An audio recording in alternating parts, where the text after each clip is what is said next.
Hello, everyone. Welcome to my home again. I'm glad you're here. Beautiful day in Texas, and I just really appreciate all the support that I'm getting here. And I hope I'm helping you along the way when you're learning something new on piano. Today, I want to talk to you about something that's really important and personal to me. Let me ask you this question.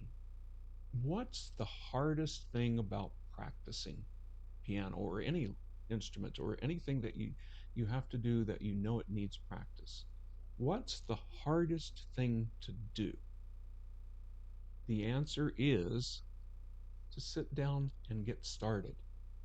Once you do that, then you have opportunities to learn all of these things and then start to get a better technique, start to get a better sight reading ability, start to get more fluidity in your playing.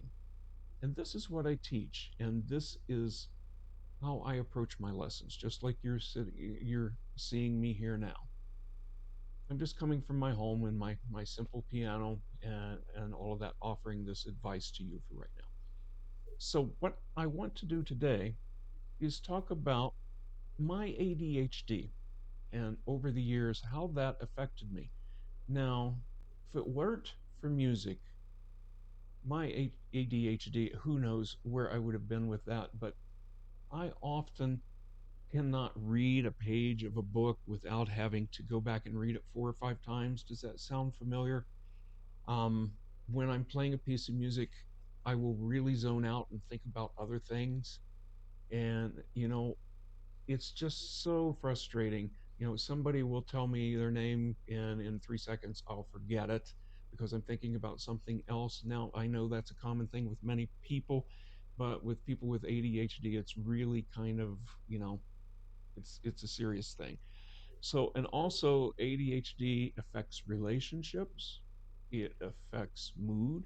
It's often associated along with depression and all of that. But music gets me out of that. So the hardest thing for practicing is to actually sit down and do it. And there's a way I've learned to approach that. And I'm going to give you this lesson right now to do that. So I'm not going to show you the music I'm playing right now. You'll recognize this very easily. If you don't know the tune or the name of the piece, I'm sure you will recognize it.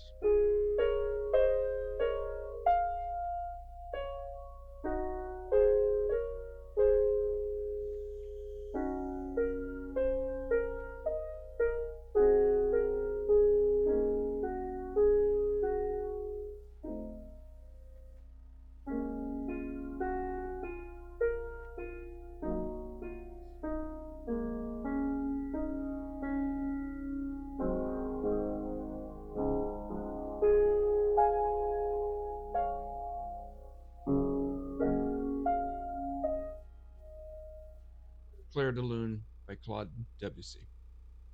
So just by playing that little bit right now, my whole attitude and my mindset and my all my worries just melted away right now. And you can do that with your practicing. So the hard thing about sitting down to practice, of those of us who struggle with ADHD, is we often think about, oh, I've got to do this in 2 hours, or I've got to sit down and do that, and we make it more anxious than what it is. So if we reduce what we're practicing on, we can read what we're practicing, we can reduce the time we put into it. We can practice a couple of lines at a time. That way, in the bigger picture, we accomplish so much more than what we're trying to do and trying to fit everything into 2 hours. That's just the ADH mindset. We've got to do this, we got to do this, and then we start feeling bad when we can't do that. And so if this sounds like you know, this might be great advice for you. So keep following my YouTube page here, and I have a Facebook group as well. I'm going to put that link up for you, and come join and learn, and let's work together on some things here. I hope you've enjoyed this little lesson, but remember, The hardest thing to do is to start, to sit down and to do it. But if you know that your goals don't look like mountains ahead of you, that they're just small steps, that makes it better. So you sit down and you work on your small step. Then eventually, over a period of weeks, over a period of months, or whatever you're working on, however hard the piece is, you will blossom into playing that piece or that music so well and so beautifully. And I hope you will let me guide you along the way. So, thank you for listening. I really appreciate all of your support. This channel is growing, and I really didn't expect it to grow like it is, but I am so grateful for all of you. So, thanks for listening in, okay? See you soon.